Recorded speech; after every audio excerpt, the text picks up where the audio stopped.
Good morning. Today is Sunday, September 22nd, 2024.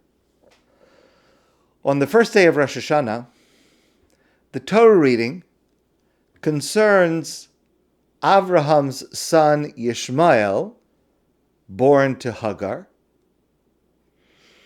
And it does seem like an unusual choice for the Torah reading for the first day of Rosh Hashana, because there is no overt connection to Rosh Hashana in that narrative. There is a very important connection, which I do hope to share with you in a few days. But today I want to look at another lesson that comes from that narrative, something that I think is very, very important, especially today. And it goes like this.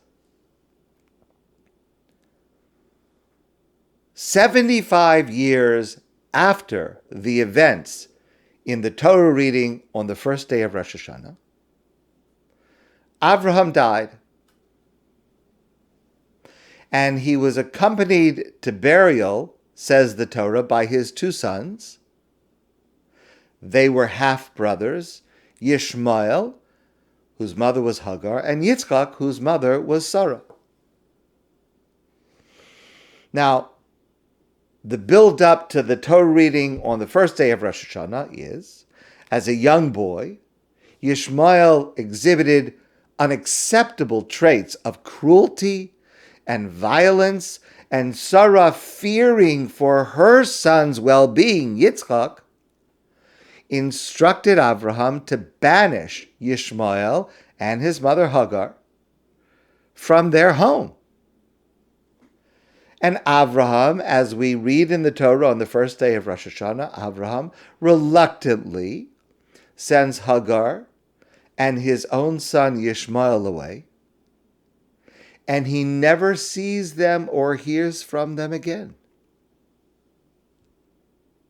So how is it that almost 75 years later, when Avraham dies, that Yishmael is again beside his half-brother Yitzchak, paying honor to their father Avraham? We don't know. The Torah is silent on this subject. After Avraham sends Yishmael away in the Torah portion, first day of Rosh Hashana, the boy's name is not mentioned in the Torah until Avraham's funeral almost 75 years later. So while I don't know the answer, I do know this story. And it's told by the rabbis in the Medrash. And Rabbi JJ Schacter suggests that this could be the answer to the question. And it definitely provides a crucial lesson that every one of us must take to heart, because it is directly related to our lives.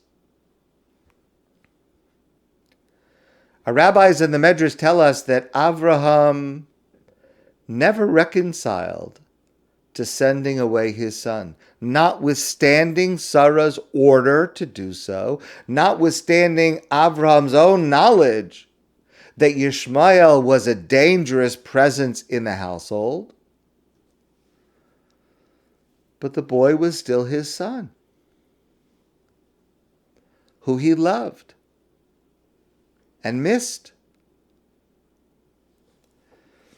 And after 3 years had passed, Avraham could not bear the boy's absence any longer.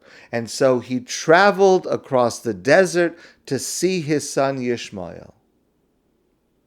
Now Sarah strenuously objected to this visit. And so Avraham offered her the following compromise. He swore to her that when he reached Yishmael, he would not dismount from his camel, and he would then return. He would stay on top of the camel. He would say whatever he had to say to Yishmael. He would come home without getting off the camel. Our rabbis continue the story.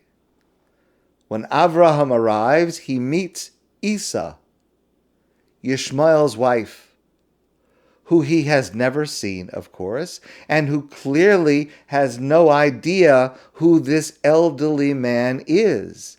He calls out to her from atop his camel and says to her, "Where is Yishmael?" And she says, he is with his mother. We know that that's Hagar. He is with his mother collecting dates from the desert.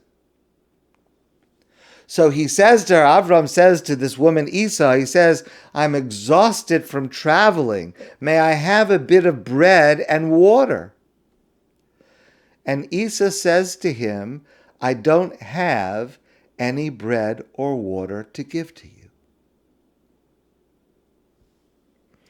And then Avram says to her, "When Yishmael returns, please tell him about our conversation.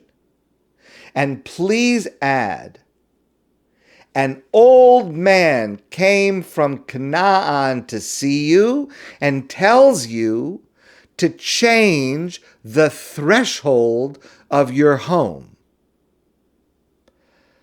Now that was meant to be a message that only Yishmael would understand, that Avraham had come to visit, that Yishmael's wife did not act with the hospitality and kindness that Yishmael learned and saw from his own parents.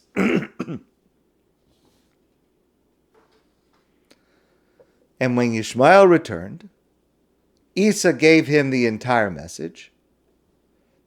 And soon after, Yishmael divorced Esau, and he later married another woman named Patuma. 3 more years passed. And again, Avraham yearned for his absent son and wanted to visit. And again, Sarah objected. And again, Avraham made Sarah the same promise. He would not dismount his camel. When Avraham arrives, he meets Patuma, Yishmael's new wife, who he has never seen, and who clearly has no idea who this elderly man is. He calls out to her from on top of the camel, "Where is Yishmael?" And Patuma answers with his mother guiding the camels through the desert. And he says to this woman, Patuma, "I am exhausted from traveling. May I have a bit of bread and water?" And she brings out food and water for Avraham to enjoy.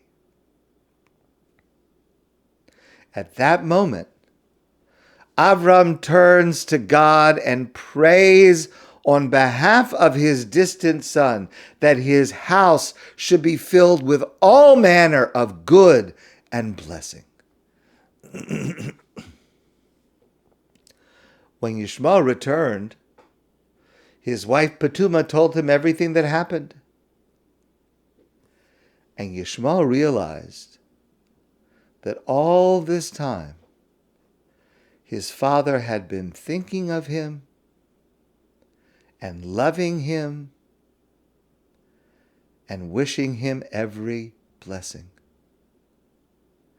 And so when Avraham died, Yishmael went home and mourned the father who never stopped loving him, never stopped thinking of him, never stopped caring for him. This is one of the deepest and most powerful themes of the entire high holiday season. We go through our lives, and many times we feel that our parent God is distant from us, has forsaken us, is absent from our lives, especially this year. How often has it seemed to us that God apparently doesn't care about the pain we are suffering? but it's not true. Even if we don't see God, this narrative reminds us now to be aware that God never forgets us, that God never forsakes us. We say in our prayers on Rosh Hashana and Yom Kippur, Karachem av al banim, God have compassion on us like a parent has for a child. As a mother and a father always have compassion and tenderness for their children, so does God feel for us.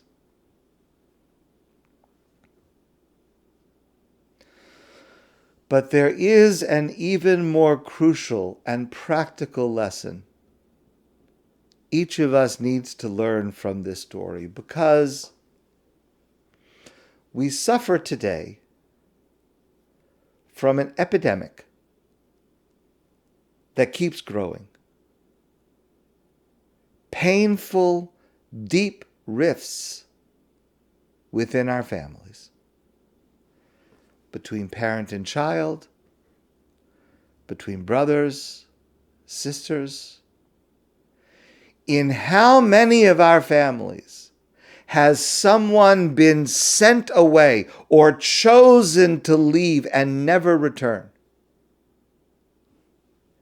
In how many of our families is one family member not speaking to another?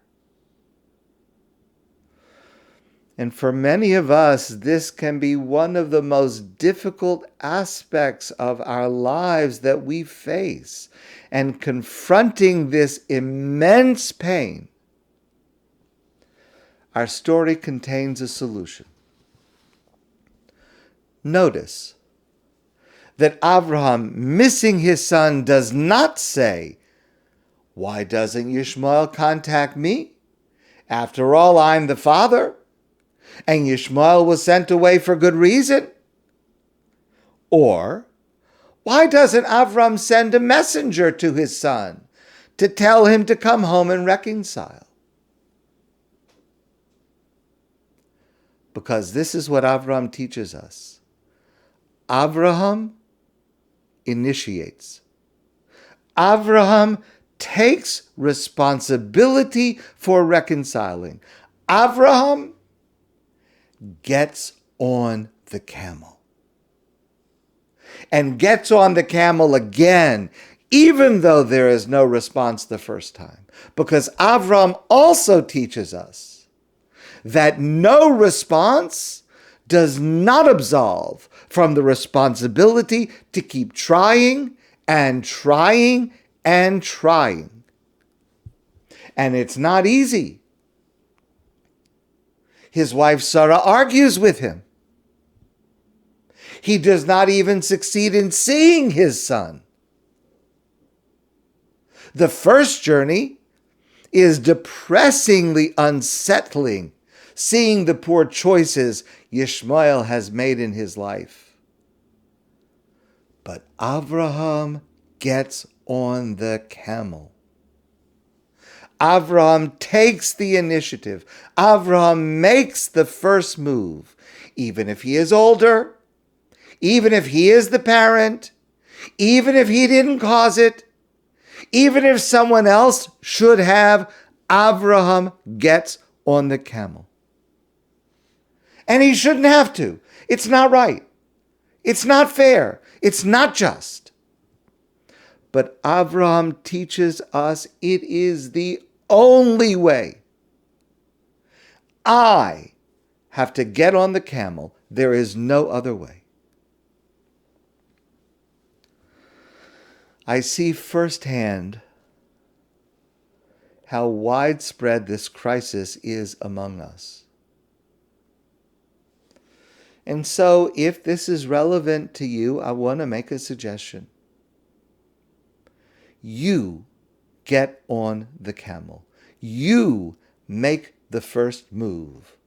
You get in the car or on your computer or on your phone and you reach out to your father or your mother or your son or your daughter or your sister or your brother or your friend and tell them what they mean to you. Tell them you have never stopped loving them and thinking about them and caring about them, regardless of what has happened. And then, if it's necessary, do it again. And again. And again, even if there's no response. Because there is no other way. You have to do it. Don't wait till the funeral.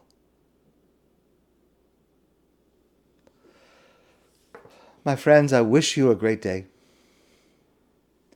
And I look forward to seeing you soon in person.